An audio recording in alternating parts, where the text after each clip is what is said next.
Witam. 9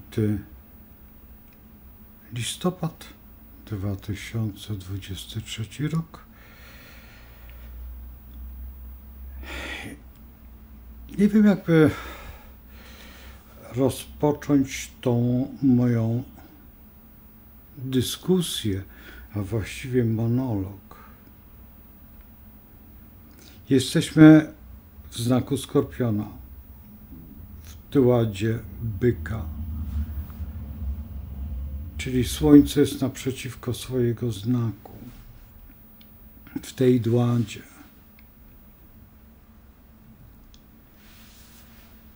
Można by było powiedzieć, że kontynuacja tego wszystkiego, co się dzieje, wyjaśnienie niektórych spraw, połowa znaku,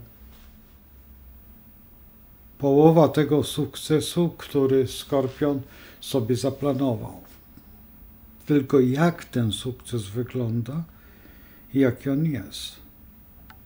Kosmogram wygląda w ten sposób, to jest kosmogram oczywiście dnia na godzinę 8:48. Oczywiście na Warszawę.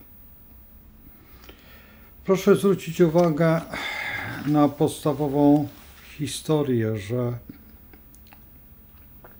Słońce jest blisko Marsa.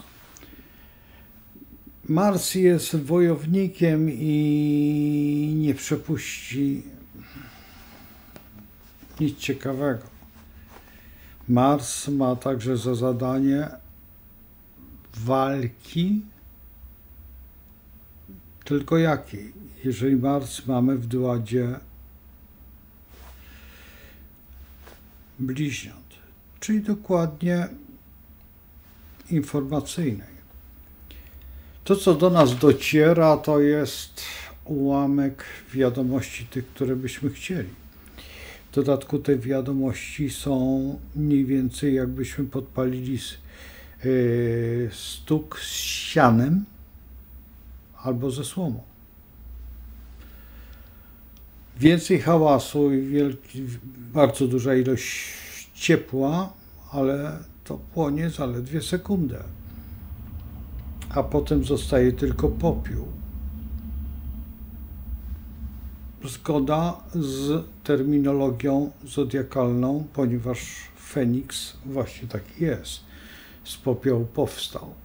Czy coś nowego się narodzi? Czy to jest ten moment, kiedy już możemy mówić o zmianie tego wszystkiego? Nie, to jest dopiero nawet nie początek. To jest dopiero wstęp do, można by było tak wskazać, apokalipsy, jeżeli w to dotknie palec człowieka, bo nie Boga.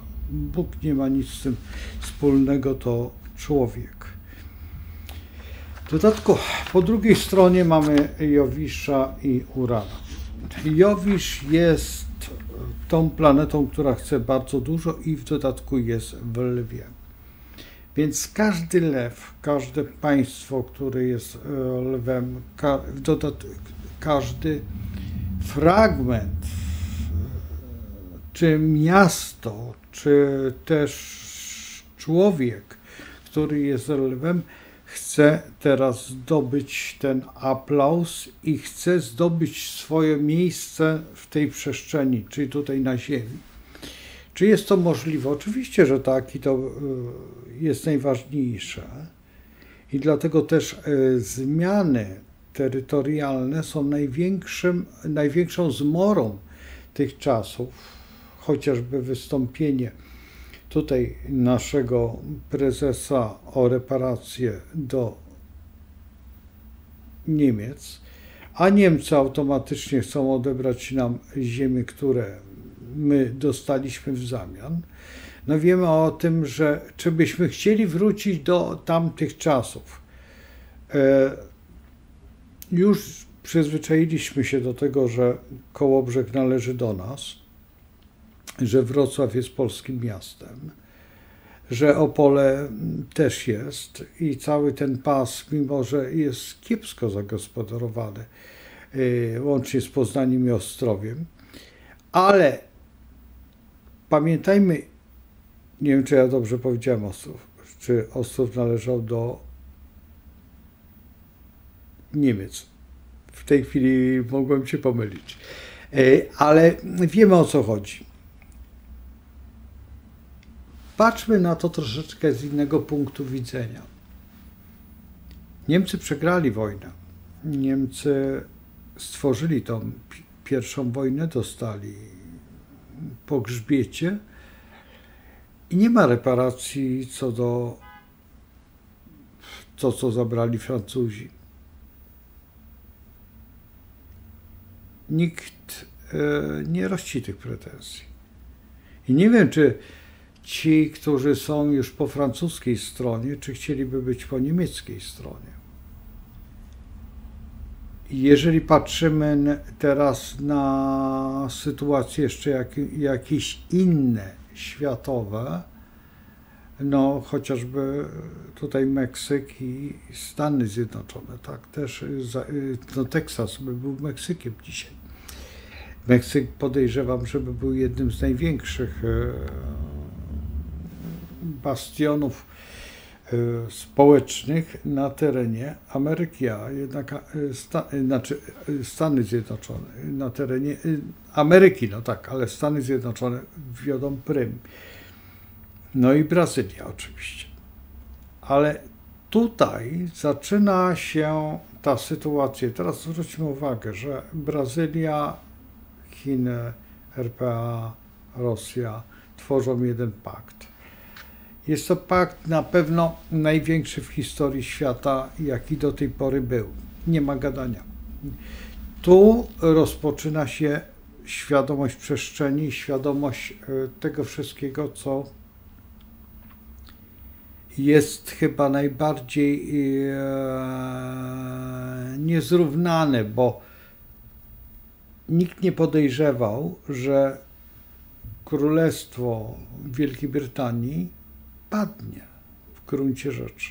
Mimo że są jednością, czyli dokładnie Kanada, Australia, potem też Indie się wyłamały. I tutaj największy ból jest dla nas, Europejczyków, dlatego że mimo to, że Hindusów jest obecnie najwięcej na świecie, Hindusi przejmują właściwie cały świat. Wokół Pacyfiku, od RPA do Stanów Zjednoczonych, wszędzie są Hindusi. Bardzo dużo jest w Kanadzie, bardzo dużo jest w Stanach Zjednoczonych, tutaj od strony Kalifornii. Mówię o tej części. I Hindusi przejęli jakby nawet przemysł rolny w tej chwili w gospodarce ogólnoświatowej. I teraz patrząc się na to wszystko, przyglądając się tutaj i tym europejskim zapędom, że ludzi jest za dużo, a Hindusów jest coraz więcej i podejrzewam, że jeszcze 10 lat, a Hindusi będą właściwie dominować kompletnie wszędzie. Dzisiaj widzimy na ulicach, co się dzieje. Dostawcy pizzy, czy też na tych rowerkach dostawcy przejmą to wszystko. To jest na razie tylko próba, a później ekspansja. Zawsze mówiło się o Chinach. Chiny faktycznie przejęły przemysł, ale w tej chwili Chiny się starzeją. A Indie coraz bardziej są najmłodszym krajem pod względem ilości społeczeństwa, no i narodzin. Europa już w ogóle wypada i w tym wypadku, jeżeli patrzymy na Indię jako na koziorożec, teraz patrzymy na byka jako na Europę i związane z tym znaki byka, bo mamy tego skorpiona, który ujawnia nam wszystkie byki i wszystkie wady, jakie posiada dany kraj. Między innymi wadą jest to, że do tej pory nie wybraliśmy sobie przywództwa i nie potrafimy wybrać. To jest najciekawsze, że nie potrafimy. Mimo to, że te wszystkie historie są dokładnie zbudowane, to jednak nie potrafimy. Co jest powodem? Między innymi Mars, ale oprócz tego właśnie ten Uran, który daje taką historię wolnościową. Każdy chce być sam niezależny i wolny. Co to nie ja? Czyli w pewnym sensie odpowiedź na działanie lwa. Czyli lew i te wszystkie historie, które są związane z lwem, a wiemy, że mamy ascendent w lwie. Wiemy o tym, że lwy są dzisiaj chyba jedne z najgroźniejszych jednak zodiakalnych zwierząt, dlatego że przyglądając się chociażby, no co tu ukrywać, ale Turcji, przyglądając się jeszcze oprócz tego jeszcze innym krajom, które mają lwa, no i Polsce, która jak mały ratlerek podskakuje i podszczekuje, nie potrafiąc przejąć władzy. Bo to trzeba brać pod uwagę, że my boimy się zorganizować w odpowiedni sposób i spacyfikować te działania, które są w założeniu na antywojenne. Powinniśmy wnieść ogromny wsad w budowę pokoju, kiedy my tutaj właściwie robimy zupełnie co innego. Oczywiście, że mamy wpływ tutaj Wielkiej Europy i Wielka Europa próbuje nas doprowadzić do najniższego stopnia, co tutaj w kosmogramie dokładnie widać, Saturn. I Saturn jest właśnie w rybach i w dodatku jeszcze tutaj jest Neptun, które te planety z kolei determinują to wszystko, co byśmy chcieli, ale to jest nieumiejętność spojrzenia w historię, to co mówię, to 777 i wrócenia do tamtych czasów i nauczenia się, co się stało wtedy. Dlaczego ja cały czas powtarzam o tym, jak mantrę nieomalże, dlatego że tam jest korzeń, czy jest zasadzone to drzewo wolności. I z tamtych czasów, jeżeli bierzemy wzorce, a wzorce są ogromne, bo wtedy opanowaliśmy kompletnie wszystko. Opanowaliśmy kolej transsyberyjską, budowaliśmy Stany Zjednoczone, były zmiany na świecie, terytoriów całych, wyzwolenie ogromnych obszarów przez naszych, no chociażby Peru później, tak? Kolej w Peru, opanowanie Chile, Argentyny i spacyfikowanie jej przez nas, przez Polaków. Z tym, że my tutaj rozmawiamy na tej zasadzie, że tak byśmy przejęli to jako królestwa. Nie, zbudowaliśmy tam wolność, niezależność. Te kraje one otrzymały od nas jakby statut swojej egzystencji. Pamiętajmy o tym, że my mieliśmy już konstytucję i po załamaniu się liberum veto właściwie to tutaj jest ten punkt przeniesienia, że jedynie tylko ta konstytucja, która do tej pory właściwie Kościół nam stoi, bo pewien czas budujemy tą konstytucję, robimy tą konstytucję i ta konstytucja jest coraz gorsza. Coraz gorsza w każdym momencie, bo konstytucja powinna przede wszystkim bronić prawo własności. Prawo własności w całym swoim zrozumieniu, czyli prawo własności do siebie, do swojego słowa, do umiejętności myślenia, do umiejętności uczenia się, umiejętności, zaznaczam, Czyli cały wachlarz możliwości.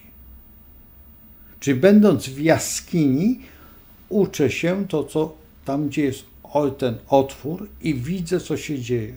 I każde zjawisko na tej ziemi jest pochłonięte wiedzą. Każdą. A nie umiejętność rozwalenia chociażby alchemii, ja już nie mówię o astrologii i w tej chwili, co tu ukrywać, ale medycyny. Bo zaczynają być jakieś inne interesy,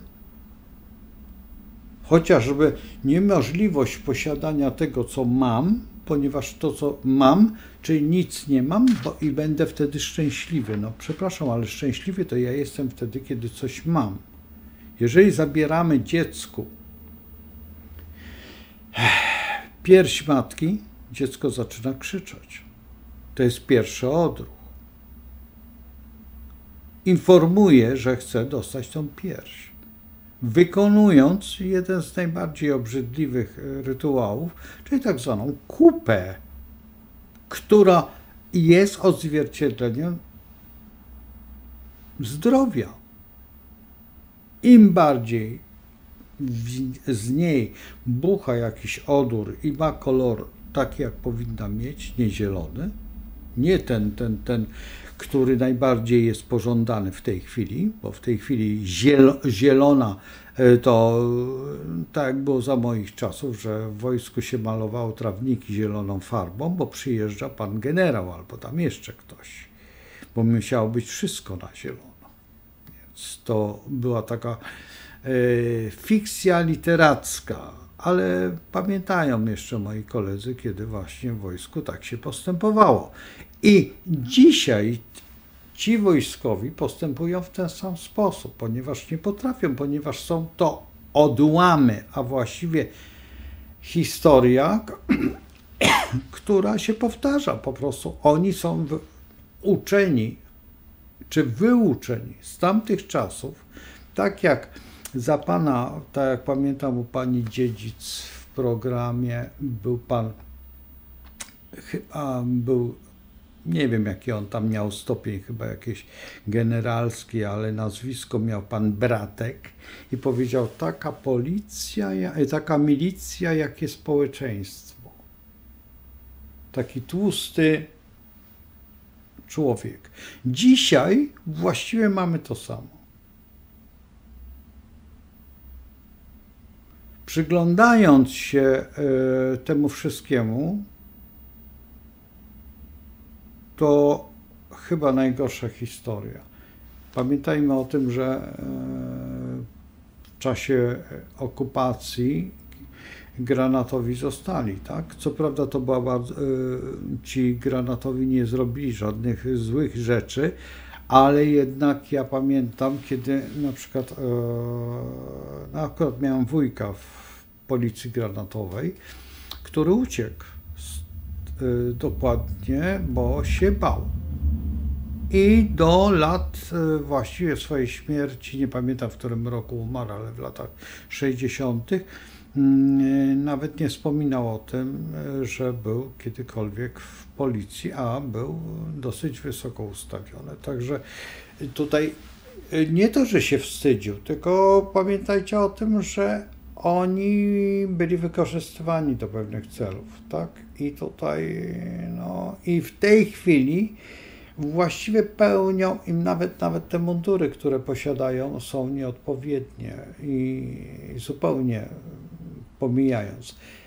Czyli patrząc się na to, my nie mamy jakby autonomii. Czyli ta konstytucja i to prawo całe, które jest w tej chwili, i w tej chwili widzimy to, że coraz mniej posiadamy jakby tej swojej wolności byczej, a jednak w zodiaku byka się nie da wyredukować, ponieważ byk ma zasadę walki i jeżeli posiadamy jakiś, proszę zwrócić uwagę, w Nowym Jorku byk jest przed bankiem, a u nas żubrzyk, czy w ogóle to zwierzę o tej sylwetce stanowi no, kapitał. Trudno, ale trzeba przyznać, że i w założeniu ta książka Kapitał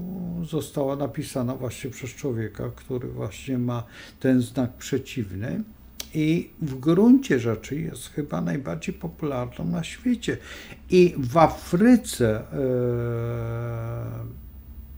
bawoł, tak, czy jest najbardziej niebezpiecznym zwierzęciem, nie lew. Lew jest kotkiem bardzo. Kiedy ktoś był na safari i wie o tym, że uszczelić bawoła i nie mieć jakby dublera, czy nawet dwóch dublerów, no to bawoł potrafi 2 kilometry śledzić po prochu, skąd ten proch poszedł i zrobić swoje. Także to nie jest zwierzę delikatne i w Zodiaku te znaki i mamy dzisiaj właśnie na piedestale taki znak, co bardzo jest mylne i dobrze się obstawił. Dobrze się obstawił i w tej chwili nie można mówić, ale emocjonalnie podchodzi do tego wszystkiego w taki sposób troszeczkę idealistyczny, ale najbardziej pasujący, aby wszystko posiadać, a inni nie.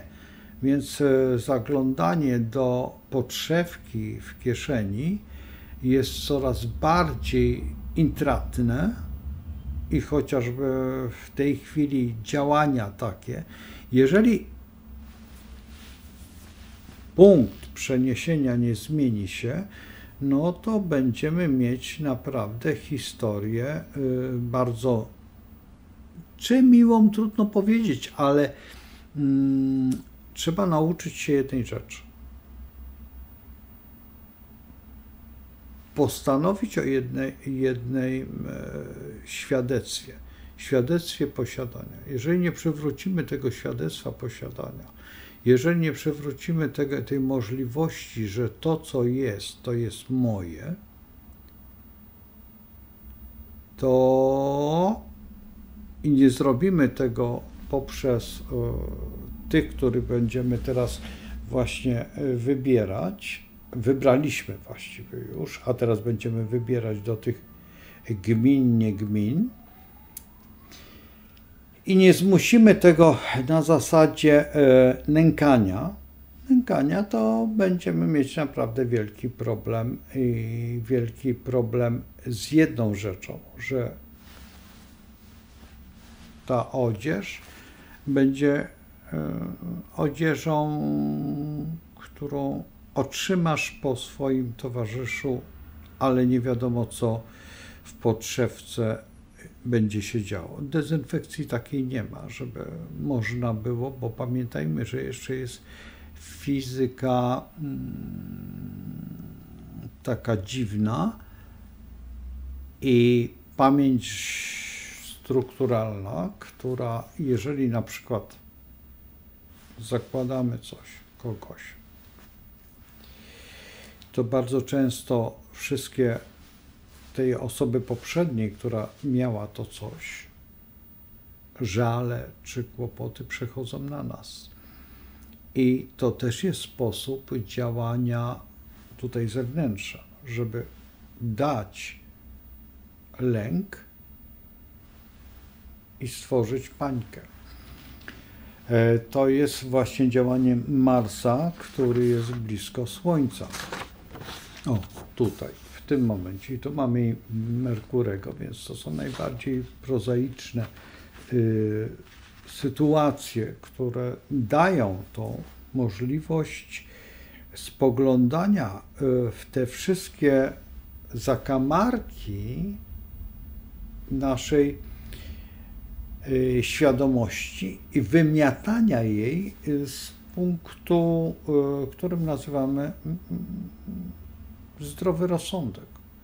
Tracimy ten zdrowy rozsądek, tracimy tą możliwość penetracji swoich myśli. Zaczynamy nie myśleć, a wykonywać i w tym momencie stajemy się cyberprzestrzenią po prostu.